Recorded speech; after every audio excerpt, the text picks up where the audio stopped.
Ակտիվիստ Վարդգես Գասպարինն ու Բարաշենք հրեակատարողական հիմնարկում 8 օր անցկացնելուց հետո դատարանի որոշմամբ այսօր ազատ արձակվեց։ Դատարանը որոշումն իրականացրել է առանց Գասպարիի ու նրա պաշտպանների ներկայության 17-30 կայանալիք նիստ անցկացնելով կեսօրին, որպես խափանման միջոց ընտրվել է ստորագրությունը չհեռանալու մասին։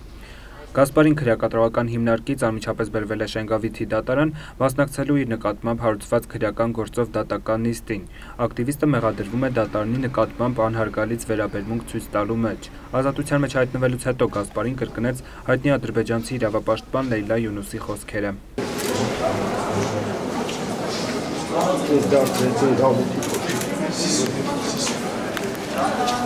Դատարանն օրերս որոշել էր գործում ներգրաված 3 փաստաբաններից 2-ին՝ Տիգրան Եգորյանին ու Լուսինե Հակոբյանին գործի վարույթից հեռացնելու մասին։ Դատավոր Նելի Բաղդասարյանը պնդում էր, որ Գասպարիից գրություն է ստացել պաշտպաններից հրաժարվելու մասին, մինչդեռ փաստաբաններն ու Գասպարին հակառակն էին պնդում։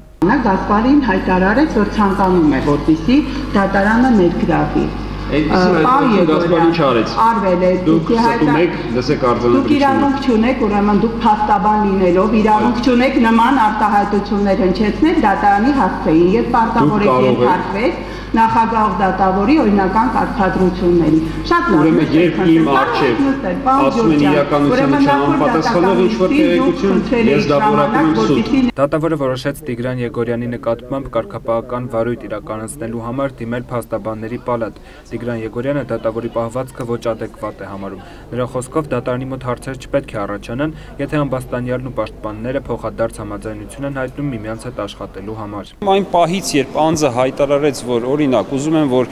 Տիգրան Եգորյանը լինի իմ պաշտպանը, եւ եթե Տիգրան Եգորյանն էլ փոխադարձաբար համաձայն է, վերջ, որևէ այլ պետական մարմնի ներգրավվածություն այդ փոխհարաբերություններում չի պահանջվում։ Եվ այն պայմաններում, երբ Վարդգես Գասպարին ասում է, որ ես չեմ հրաժարվել իմ պաշտպանից եւ իմ պաշտպանը հանդիսացել եւ այս պահին էլ հանդիսանում է Տիգրան Եգորյանը, էլ այն մնացած հարց եւ պատասխանը ավելորդ է։ Դա ընդհանրապես ինչ-որ անհասկանալի ինտրիգներ են կամ միգուցե կարողա, չգիտեմ, այլ անձնական, ֆիզիոլոգիական կամ ասենք ինչ-որ առողջական հետ կապված խնդիրներ լինեն,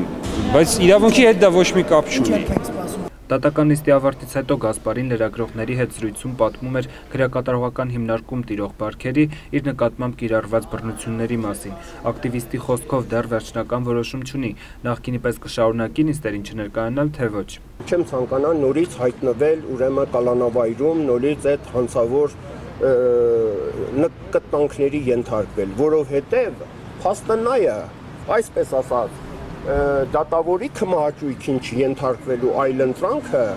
ուրեմն քրեական տարրերի կտանքներին ենթարկվելն է։ Ես անկեղծանում եմ, դժվարանում եմ ասել հիմա, թե ես էլի կնդիմանամ դատավորի քմահաճույքի,